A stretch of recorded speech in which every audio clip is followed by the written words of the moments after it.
keep saying it over and over and over again. Millennials. Like Millennials Falcon.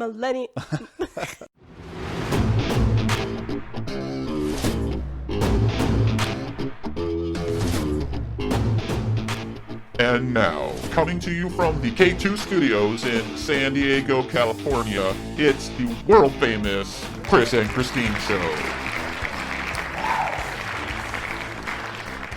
Hey, what's happening, everybody? How y'all doing? I am Chris. And I'm Christine, and welcome to the 8th episode of the Chris and Christine Show. Yes, 8. 8's one of my favorite numbers. I play 8 when I go to the casino sometimes, but it's always so far away when I try to play the game. It's like way on the other side. I usually play in the middle. And if my voice sounds a little weird tonight, it's because I am actually feeling a little bit under the weather, but here I am bringing it for you guys. Enjoy. Thanks for pushing through, babe. We really appreciate it. Hey, I do my best. I do what I can, and here I am. There's no Chris and Christine Show without Chris, so we push through. That's just what we do. Exactly. You now here I am. all are depending on us. Well, I know. I know. So last week we talked about cars and speeding tickets, and it's been quite a week in the car world in my life. Yes, Christine, it's quite popular with the authorities. Actually, I'm sorry, take that back. She's quite popular with the insurance company. The insurance company, they love her. Yeah, that speeding ticket that I got a while back, well, my new policy hit this month, and I was checking through my expenses because, you know, it's like the auto pay every month. And I was like, what in the world? Why is my premium double? Totally forgetting that I actually had a second speeding ticket. What? A second speeding ticket? Hey, I was in a rental car. I couldn't control it. I was in like one of those big SUVs coming down the hill at Yosemite a year ago. Anyways, long story short, 2 speeding tickets on my record within a year. Speed demon. Christine is like a speed demon. I should get her like a Ferrari or something. Get out of her system. That would get me in trouble. Or how about you do a few laps in the racetrack? Well, I have Chantilly. Oh, that's true. You got the for Camaro. A while until she has to go in the shop, because the other thing that happened this week just happened yesterday, right, Chris? What happened yesterday? Oh, that's right. Sorry, I had a brain fart. But yes, Christine actually got sideswiped on the freeway by some guy who didn't know where he was going. Yeah, somebody in an SUV. I was merging. They drifted into me. Well, merged into me. So, yes, the insurance company really loves me right now because I had to file that claim and got a little bit sore, but I'm doing okay. So, Chris is under the weather and I'm a little bit sore, but we're pushing through, people. We are pushing through. We are here for you. Fantastic. Yeah. The Chris and Christine Show is now on Instagram at the K2 Show San Diego. Check out our latest pictures, videos, show teasers, and life updates on Instagram at the K2 Show San Diego. So, are we ready for this, Chris? Are you ready? Are you all ready? Here we go. We have a great show for you tonight. And always. Yes, like always. And tonight we are talking about millennials. Yes, the millennials. Now, I am kind of a millennial. Christine, are you a millennial? I don't claim it. But are you they say the cutoff's 1982. For the record, for what? Cutoff for what? To be considered a millennial, you had to be born in 1982 or after. Or new, or I'm younger. sorry, recently. So you have to be like 37 and younger. So technically, Chris doesn't I'm only qualify. 25, so that might count. Chris doesn't qualify. He is a self-proclaimed millennial. Do you want to explain why you feel like you're a millennial? Well, I feel like I also heard that I thought millennials were people that like became it on their own, like somewhere around the year 2000. Like around the 2000s, early 2000s is when they start to develop, like they move out, they kind of have like their own real jobs, they kind of start their career and all that fun stuff. So I kind of like fit into that category, so to speak, if that makes any sense. Yeah, it makes sense. So I think that's where we're a little bit different. Chris and I were talking about this morning as we were prepping for the show, where in 2005, for example, we were in very different places in our life. At 2005, I had already been married for a couple years, had my first kid. I was like 3 years into my career. And in 2005, Chris was still figuring out what he wanted to do with his I was life. going out and partying all the time, and I was out there every weekend. You can find me at the bars or the clubs or the music festivals. Or I was looking at some old pictures of myself. Oh my goodness! And I was like, thumbs up, drunk up, just getting crazy in the show. And we're gonna change topics now because this is a family-friendly podcast. Yeah, it was fun times though back in those. Don't repeat what Chris did, friends. But What'd I do? Well, whatever. Coming into his own in the early 2000s. Well, pretty much, you know. So Chris considers himself a millennial, so he's our resident expert tonight as we talk about millennials. Yes, a little bit, yeah. Okay, so I have one great hot topic for you, and then Chris has another one. And so the first one that we're going to talk about is this article that came out yesterday from EdSource. Have you read it yet, Chris? Yeah, I subscribe to EdSource. It's right in bottom of my pile after Car and Driver, Road and Track, and EdSource. The ones that I always look for next to Popular Mechanics. Oh, and I think before I get into that, I have to go to Home and Garden and Parenting. I think after I can read all those ones, EdSource is the next one I go to. You're such a dork. I read articles from EdSource almost every day. Maybe that's because I'm in education, but this one caught my attention yesterday as it came through, and I thought it would catch your attention too. So I'm going to read it to you. So this article is called Millennials Aren't Drowning in Student Debt. Wait, they aren't or they are? They are not. What? Right. They are not. According to EdSource, they cited a national report that just came out, and it said that this national report seeks to go against what portrays as, quote, an alarmist narrative that college debt is ruining most young people's lives. So it goes on to say that 66% of millennials have no student debt at all. That's because they haven't gone to college or because they managed to get through without having to borrow. And of those that do have college debt, their repayment burdens usually are not out of line with their incomes. The article said, or the report said, that typically four-year degree graduates who borrow have $28,500 in debt that can be paid back with monthly payments of $200 or less. So overall, what it's saying is millennials aren't borrowing as much as is being portrayed because, one, they're either not going to college or what they're having to borrow is nowhere near what other people have had to borrow in the past.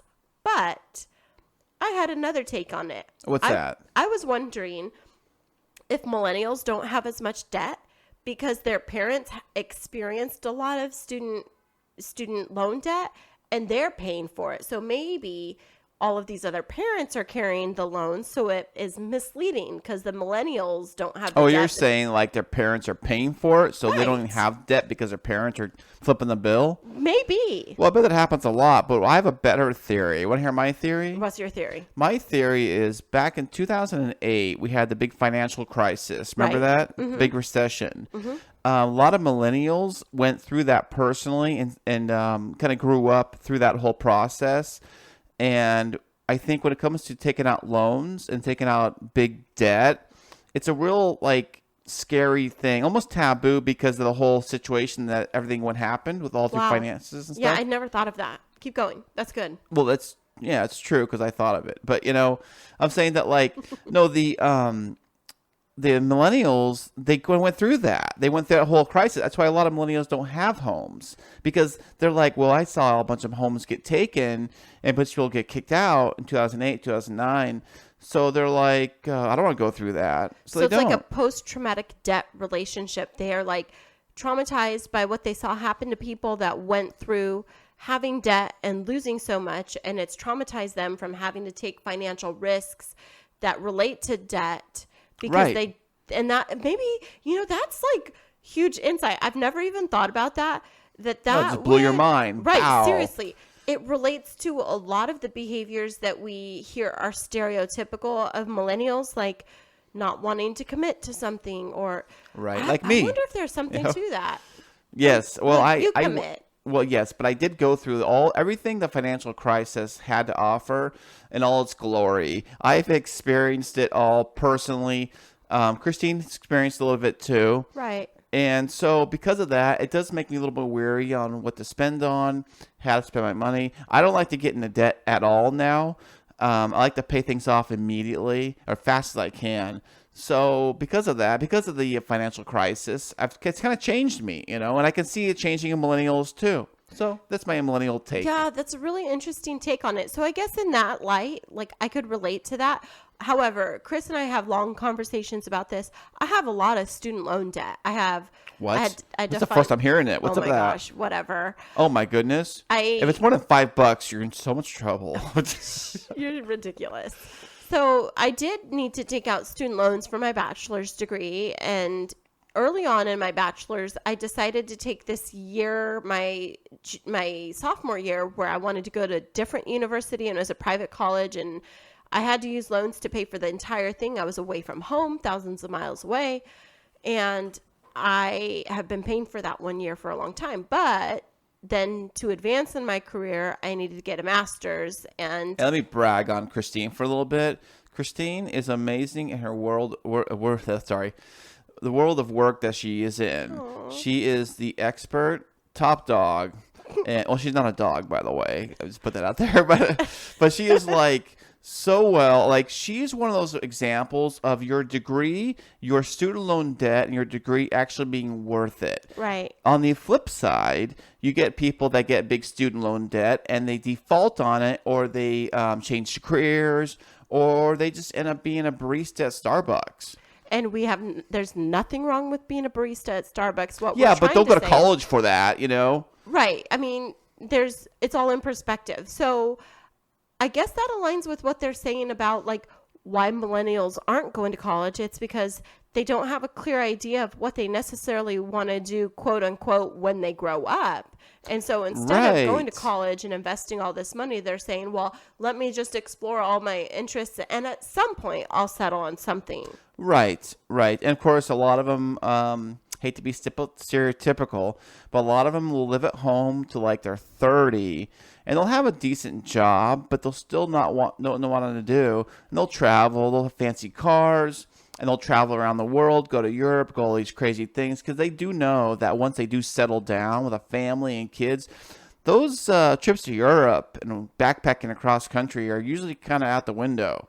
Well, one of the other things that we'll see among the millennial group is a lot of people that are co-housing together. So I know here in the San Diego housing industry, it's so expensive. Oh, yeah. Like, I can't afford to buy a house by myself. Chris is amazing. She can. Yeah, she can. Chris is amazing, where he was able to purchase his own home, and it's beautiful. We're in it right now. That's where the K2 studios are. Oh, hey, spoiler alert. Hey. We have a studio set up in here, but not everybody's like that. And what I have observed from a number of different 20 and 30 somethings here in San Diego is they don't want to go into the debt of purchasing a home or purchasing a condo, but they want the lifestyle. So they'll split a home or an apartment with 2, 3, 4, 5 other people. Especially in like downtown or New York City. Oh my goodness. Like downtown Little Italy in San Diego. To get into one of the high rises, it's like $3,000, $2-3 for a studio. A studio. What's that, like 400 square feet or smaller? Maybe even smaller. Right. Oh, speaking of which, we got to tell everybody what happened a couple weeks in the news. It went nationwide about the rental. I sent it to you. Yeah. Tell everybody about this story. Okay, so check this out. In San Diego County, at someone's house, in someone's backyard, they are renting out a converted tool shed to live in, an actual shed in someone's backyard. You can rent it for just over $1,000 a month. Right. Actually, the city had put forth an ordinance to subsidize people building these, they're calling them granny flats on their property, but they're not really granny flats. They're like tough sheds. Right. This was the actual tough shed. Right. Somebody converted. They put like a sink, I think, in there. I don't know about a toilet, but it has a sink. It has to have certain specs. Yeah, it had a sink, a stove, a refrigerator. It was like 200 square feet. It's like a new take on the tiny home. Yeah, over $1,000 a month, and you guys who live outside the area, $1,000 a month gets you a lot, and here $1,000 gets you a tool shed. Right. Yeah, it's really expensive to live in San Diego. But going back to the millennials idea, this conversation around student loan debt, I think it's a much bigger conversation, and I think you brought up a really good point, Chris, that I'd never thought about, and I'm going to coin it here. You heard it here first, people. We're going to call it post-traumatic debt relationship. Yes. Yeah. Yes. PTDR Yeah. is something that is impacting millennials that have lived through the Great Recession of the mid-2000s, and Right. maybe it's impacting their desire to be able to invest in their own education or homes or whatever. It's the whole YOLO mentality. Yeah, and everything right? kind of trickles down if you think about it. Like, for example, you see a lot of these jobs that you thought you wanted to, get into, and then the recession happens, and then people lose their jobs, or they think that, the world's coming to an end, and so on and so forth. And then you're like, well, what do I want to do for work? I don't really want to do that, because if I do that, that might happen, Right. So you're kind of in limbo what you want to do. Now, we do have a list. We'll get that a little bit later. But Speaking of lists, we're going to come back right after this with our next hot topic that Chris is going to lead with our list for the week. So stick around. You're going to want to hear this. And yes, it does relate to millennials. the Chris and Christine Show is available everywhere on Google Play with Google Podcasts, Spotify, SoundCloud, Apple Podcasts, YouTube, and iHeartRadio. All right, so for our next hot topic, Chris is going to lead us out, but I want to tell you first what it is. Okay, so what you got? This list comes from Smart Asset. And Smart who? What'd you say? Smart Excuse me. Asset. Watch your mouth. And we're bringing to you the 10 most popular jobs for millennials. Oh, I can't even say that word, millennials. I keep saying it over and over and over again. Millennials. Like Millennials Falcon. Okay, so Chris is going to read the list, but I want to tell you that Smart Asset says that Excuse me. Watch your mouth again, by the way. I can't even say this, that there are a few reasons why these specific jobs are the top 10. And so we're going to tell you what those reasons are before we tell you what the jobs are. So Okay. The first reason why these specific jobs are the top 10 is first the internet, because the internet has become vitally important to our everyday lives. The types Oh. of jobs that are emerging rely heavily on that. Also, looking for internet, and everybody wants their resume emailed in, or that kind of stuff. You can't actually just drop off an application at the front door anymore. You got to email it in, right? Right. There's an element of needing to be tech savvy. Yeah. Right. So then the second thing is that millennials tend to not want physically demanding jobs, so they look for things that don't require a lot of manual labor. Yeah, when I look for jobs, I want to put the minimum amount of work possible, on my resume. Willing to not do much of anything. Oh my gosh. Please hire me now. You're a dork. You have a physically demanding I know. job. I'm saying, if I was this millennial looking Right. for a job off the internet And on we my don't- couch. And we don't mean to tick you all off. This is according to Smart Assets. So Yeah, we'll just- watch your mouth again, by Right. the way. All right. The next thing is that lack of experience. So if a job or a field relies on prior experience, it is most likely that a millennial will not have the experience to pursue it, so they What? tend not to. If I'm a millennial and I want to be CEO, the first day, they won't hire me? Oh my gosh, Chris. Or And then- president of the company? Okay, and then the last thing that's leading to these specific 10 jobs is that millennials are tending to avoid jobs that are decreasing in terms of demand. Things like a dressmaker, travel agent, or a tailor are things that they're not really pursuing. So Wait. There's always going to be a dressmaker, travel agent, etc., and all that stuff too, right? But not that many? not really. I mean, if you think about it, like a travel agent, I have a friend that's a travel agent, and I do go through him. He did plan my Europe trip. He's Oh, amazing. there you go. But See? other people go to kayak, Travelocity. I mean, it's not the same experience, but you can DIY. There's all these other Go Today Travel and websites where you can. Oh, I know. It's all online. It's all do it yourself. Mm-hmm. Do it yourself. Yeah, it is. So those are those 4 things, and I'm going to turn it over to you, Chris, for the list. Okay, fantastic. Here we go. Now, this is the list of whatever site she said it was on. What did you say it was called? Smart Assets. Sorry, yeah, watch your mouth. That's the one. Yes, off of their list of these are the top 10 most popular jobs for millennials. So if you're a millennial and you want a job, these are most popular ones. You better get on them fast before they all disappear. So top 10, here we go. Number 10, we got a firefighter. Now, who doesn't love a firefighter? I love a firefighter. You know, I wanted to be a firefighter, but I realized you got to climb those big stairs with a backpack with all the stuff. I'm like, oh gosh. Well, I'll be over here on the water break. Well, you're so hot. I need to be the firefighter. Psh. Oh, there you go. Ba-dum. There you go. There you go. But Yes. that's a physically demanding job. It right? is. So it kind of like takes away from the actual, the other thing they said right. earlier. Yeah, the disclaimer. Right. But it does say that medium age of a firefighter is 38 years old. So, And you then know. it says that of the 252,000 firefighters in America, 90,000 are millennials. Well, there you go. There you go. And they make an average about 48,000 a year. Now, this is a national average, so Right. it will vary from county to county, city Right. to city. So next up, we have, this is a fun one. Number 9, television, video, and motion picture camera operators and editors. That sounds amazing. Who doesn't want to be a TV editor? Right, especially That's if you live in fun. the LA area. Right. Oh my goodness! I bet everybody who moves to LA just thinks they walk into a movie set and they want to be. I've heard it's grueling work, to tell you Right. the truth. But there's so many other places that editing is popping up because it's not just LA that's the hub of TV. well, I know and New York Hollywood, City right? and everywhere else, and And even all Canada these remote too. locations, Canada, Right. Tennessee, anywhere where there's a lot of filming, you have to have editors. Right, and also didn't think about this, but a lot of millennials and even younger, they love that YouTube. And YouTube, there's a Ooh, lot of yeah, good editing with point. that and figuring that stuff out. And if you're really good, you make a lot of money.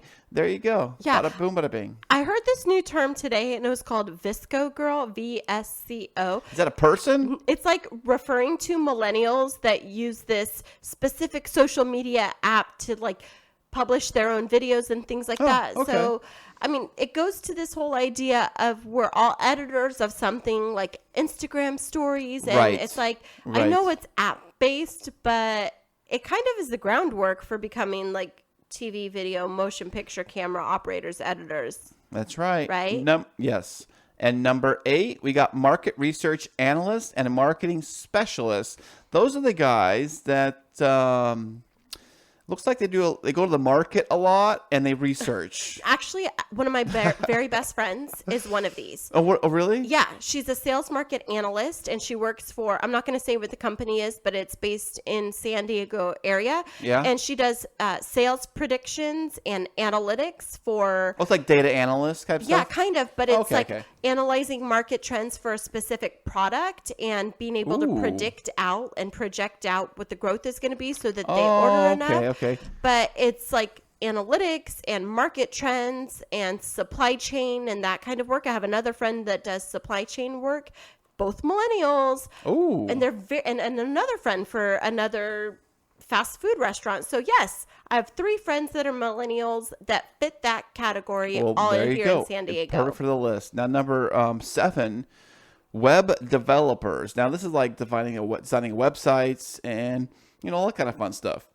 Yeah, I find that this is something that's pretty common too. And what I'm finding with this one specifically is it's because of a lot of the millennials like to work remotely.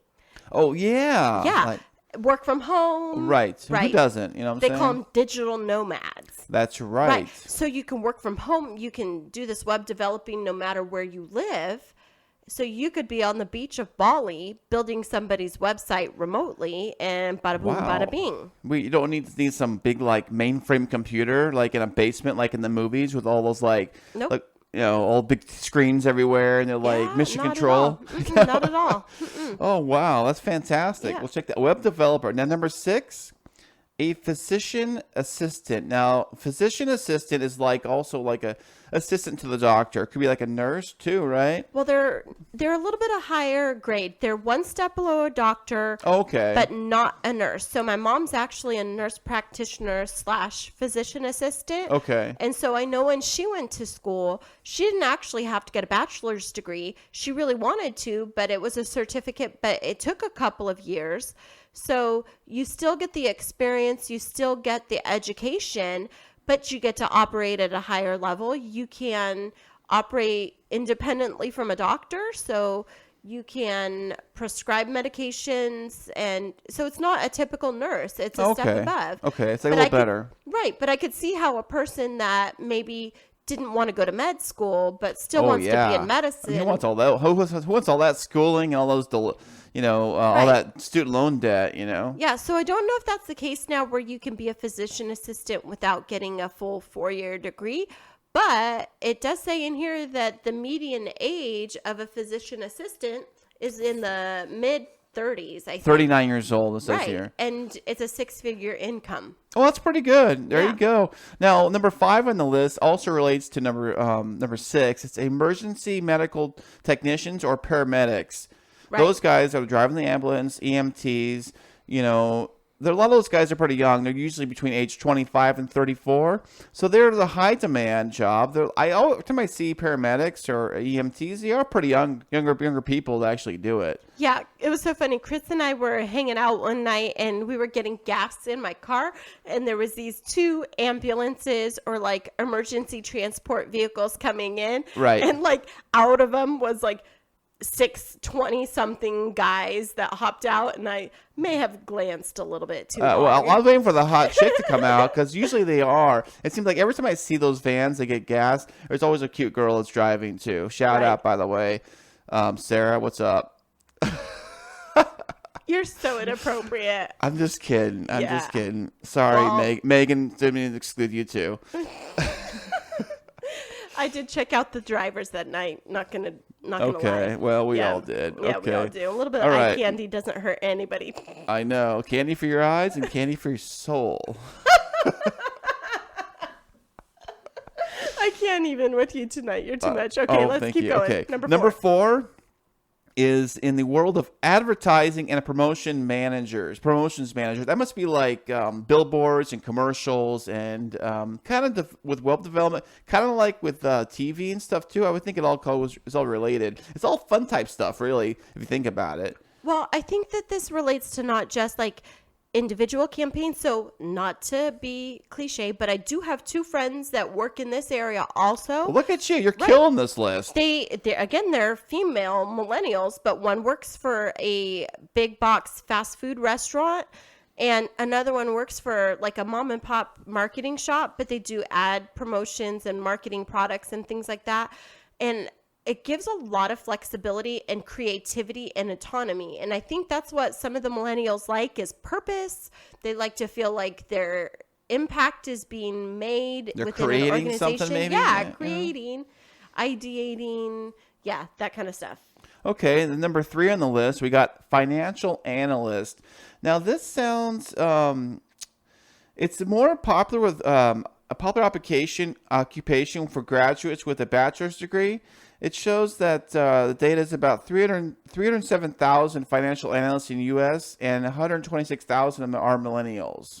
I'm wondering if this is because so many of them have parents that are that one generation below the baby boomers, and baby boomers might not have been saving as much, which are their grandparents, and the parents are feeling that, and so the kids say, well, I want to be a financial analyst. I want to help you save better. Right, and that's all goes back maybe to the financial crash of 2008. It all could go back full circle. Who knows, That's number 3. Now, number 2 on our list is a fun one. Now, a lot of these jobs on here seem kind of fun if you think about it. Like, this is kind of a fun job to do. Like, nobody on the list says, I want to be a hole digger or, something like that. So, number 2 is a bartender. Now, where you can party, drink, and get paid at the same time.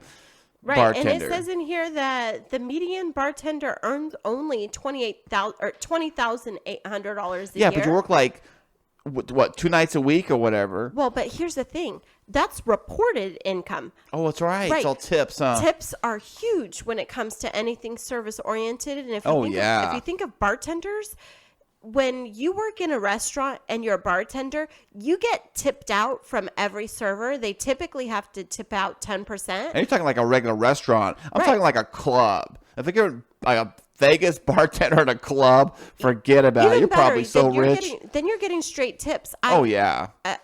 Again, not to keep beating this, but I have a couple of friends that work as bartenders. Look at that. Christina's killing this list. She knows this whole list inside and out. Reportable income for these individuals is like $20,000-$30,000. They're banking 6 figures every year. Ooh-wee. Right. Cash, too. Cash under Oh, the table. man. Can you imagine that? The only problem I find out when that job's like that is, say you want to go buy a house, right? Right. That's exactly the problem. You want to buy a house, and they're like, yeah, well, I make 6 figures. Well, according to your W-2, you only make 20 grand a year. That's exactly what it is. So I have a couple of friends, the same ones, that one of them works at a restaurant and is like, I want to buy a house, but my W-2s don't show it. So it kind of goes back to what we were talking about in the first topic. Yeah. Perfect. Okay, and the number 1 on this list, is that a statistician? A statistician. Yeah, like that's like my job. Excuse me. All right, Christine, go take away that one. I don't know what that So means. a statistician, these are people that specifically are working around big data. So big data sets that are able to manipulate and report on large data sources. So typically in older years, in past years, people for these types of jobs would have had to have some kind of like economics degree or right. That math makes sense. degree That makes or sense. something like that. Wait, they don't need that now or what? They don't necessarily. Actually, I was just talking with a colleague yesterday because we have a need in my organization. Like, I work in the data field. I do a lot of data analytics work, but we need someone that can do all the analysis so that we can go deliver the professional learning. Well, can't you just run that through your phone and say, hey, Siri, figure this out? No.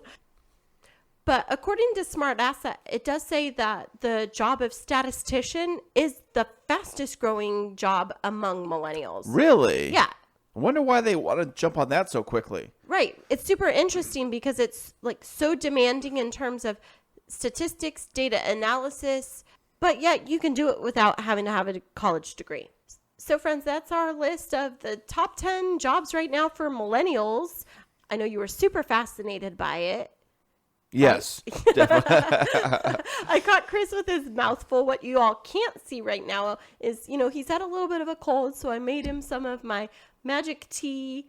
It's like filtered water, fresh lemon. It's amazing. Fresh cinnamon, and organic honey from my hometown, Kingsburg. Ooh. Whoop, whoop, Cape Town in the house. Fancy pantsy. Yeah, so I cook it up.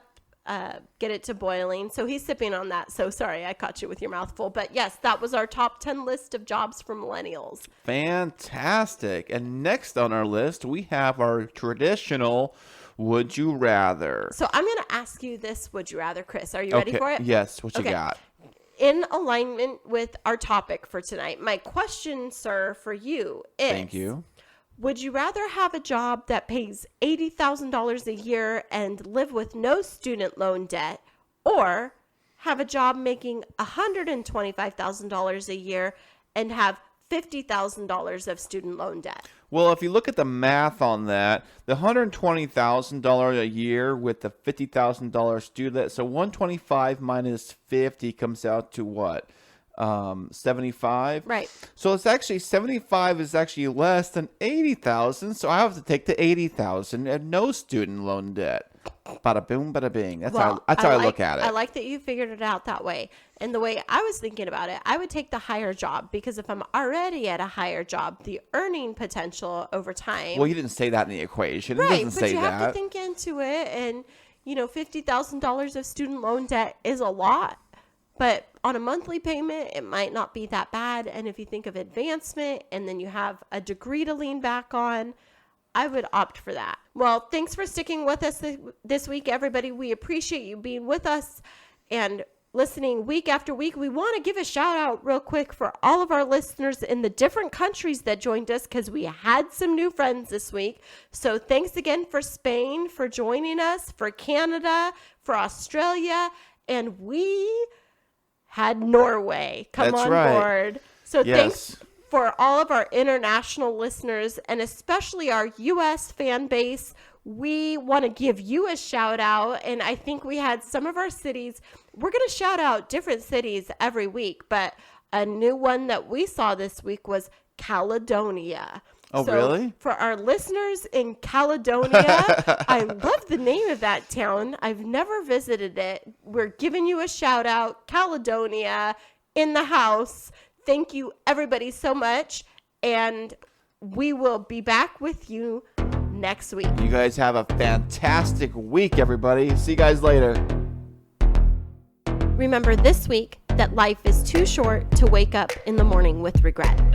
So love the people who treat you right, forget about the ones who don't, and believe that everything happens for a reason.